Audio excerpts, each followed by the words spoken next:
good race after all. Quite desesperated, to be honest, because when are losing important things like this amount of.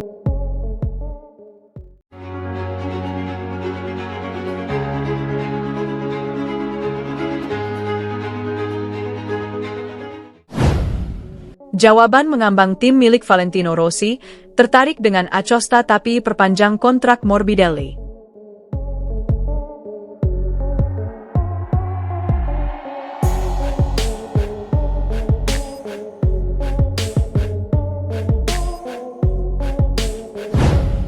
Manajer tim Pertamina Enduro VR46, Pablo Nieto, menjelaskan keputusan pihaknya memperpanjang kontrak Franco Morbidelli untuk MotoGP 2026. Nieto mengatakan bahwa timnya sangat yakin dengan Franco Morbidelli dan juga tertarik mengontrak Pedro Acosta untuk 2026 jika kesepakatan dapat dicapai.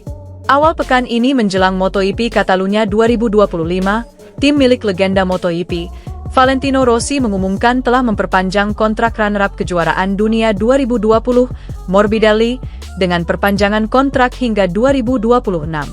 Hal ini secara resmi mengakhiri spekulasi berbulan-bulan yang mengaitkan Acosta dengan kepindahan mengejutkan dari KTM ke tim satelit Ducati karena ia semakin frustrasi dengan kurangnya kemajuan yang dicapai merek Austria tersebut.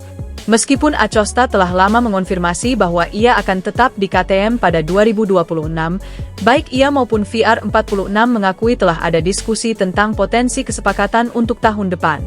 Nieto berterus terang kepada Morbidelli bahwa ia bisa saja kehilangan posisinya karena pembalap berusia 21 tahun itu.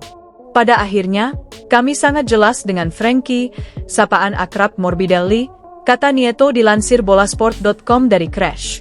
Kami selalu memberitahu dia segalanya, karena pada akhirnya penting bagi pembalap untuk mengetahui situasinya. Tentu saja, kami sangat tertarik pada Pedro. Saya pikir semua tim tertarik pada Pedro. Kami tahu potensi yang dimiliki Pedro. Kami tahu bahwa Pedro dengan motor yang berbeda, ia dapat melakukan sesuatu yang sangat penting. Tentu saja, ia juga sedang melakukan hal-hal yang sangat penting. Namun, kita tidak pernah tahu. Kita tidak pernah tahu apa yang akan terjadi di masa depan. Kita tidak pernah tahu apa yang sedang terjadi. Dan juga, kami harus membuka pintu bagi semua pembalap. Nieto juga mengonfirmasi bahwa Morbidelli akan menggunakan YP25 musim depan meskipun ia mengatakan Ducati belum mengonfirmasi spesifikasi motornya. Tahun lalu, diketahui bahwa YP23 yang digunakan bukanlah versi spek dari akhir musim sebelumnya yang dimiliki para pembalap pabrikan, melainkan versi sebelumnya. Dia akan pindah ke motor 25, kata Nieto. Kami tahu bahwa motor dari 24 ke 25, perbedaannya tidak terlalu besar. Itu benar. Tentu saja kita tahu ini sedikit berbeda dalam hal pengelolaan. Namun, kami masih harus berbicara dengan Ducati tentang motor seperti apa yang akan kami dapatkan. Sepertinya kita akan pindah ke 25. Ducati juga harus membuat motor 26. Jadi, kita akan lihat apa perbedaan antara satu motor dan yang lainnya. Kita juga tahu mesinnya macet, jadi perubahan besarnya tidak akan terjadi. Keputusan VR46 telah membuat marah beberapa penggemar di media sosial. Beberapa lawan menyinggung rekor penaltinya yang buruk. Morbidelli mendapatkan hukuman turun 3 posisi grid pada balapan pembuka musim di Thailand karena menghalangi Francesco Bagnaia, Ducati, dan kemudian menerima sanksi long lap di Mugello karena bertabrakan dengan Maverick Vinales, KTM Tech 3. Seorang penggemar mengeluhkan kebiasaannya yang tetap berada di jalur balap pada putaran lambat yang menghalangi, sementara yang lain mengatakan ia sedikit mengganggu musim ini. Beberapa orang merasa Morbidelli tidak lagi layak mendapatkan tempat di kelas utama.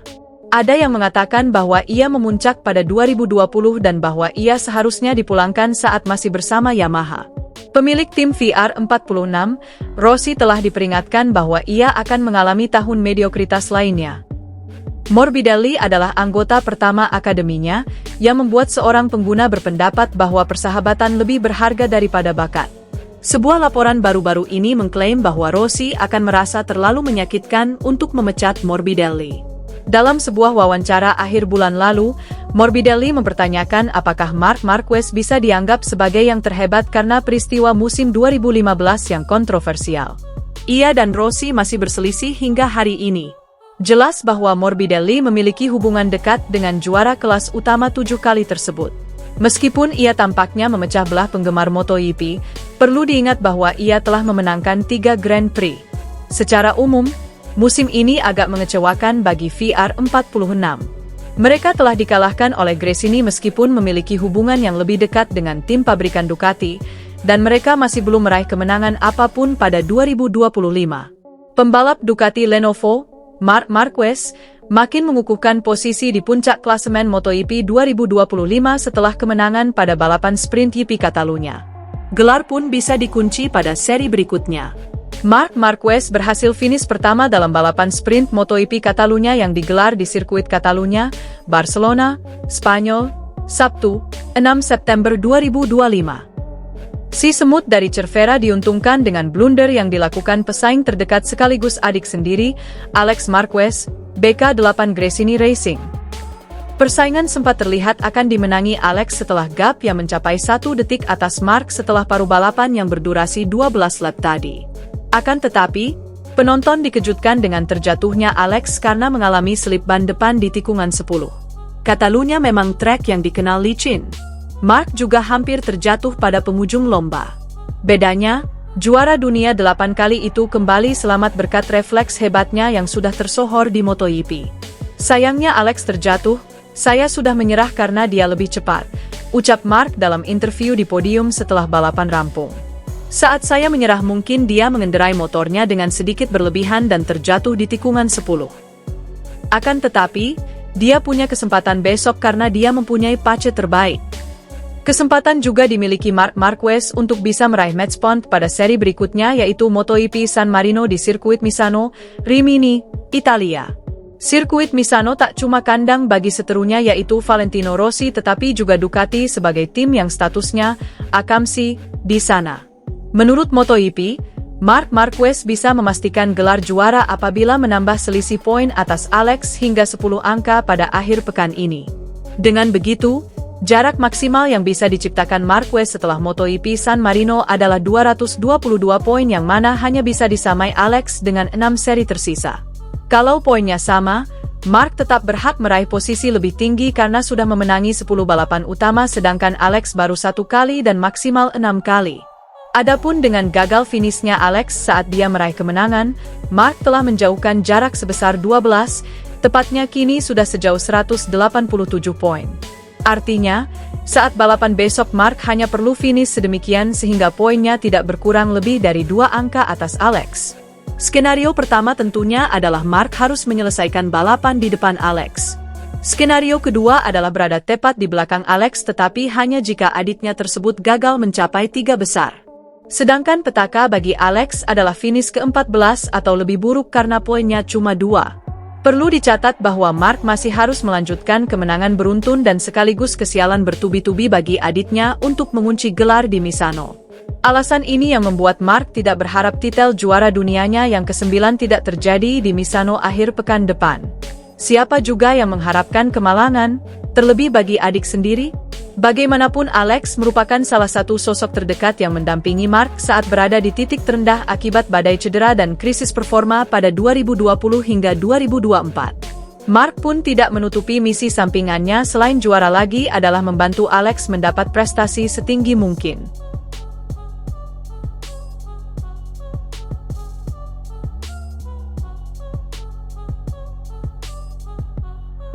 Manajer tim Pertamina Enduro VR46, Pablo Nieto, menjelaskan keputusan pihaknya memperpanjang kontrak Franco Morbidelli untuk MotoGP 2026. Nieto mengatakan bahwa timnya sangat yakin dengan Franco Morbidelli dan juga tertarik mengontrak Pedro Acosta untuk 2026 jika kesepakatan dapat dicapai.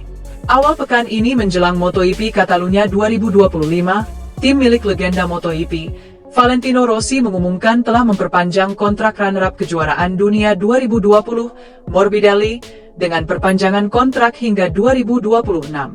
Hal ini secara resmi mengakhiri spekulasi berbulan-bulan yang mengaitkan Acosta dengan kepindahan mengejutkan dari KTM ke tim satelit Ducati karena ia semakin frustrasi dengan kurangnya kemajuan yang dicapai merek Austria tersebut. Meskipun Acosta telah lama mengonfirmasi bahwa ia akan tetap di KTM pada 2026, baik ia maupun VR46 mengakui telah ada diskusi tentang potensi kesepakatan untuk tahun depan.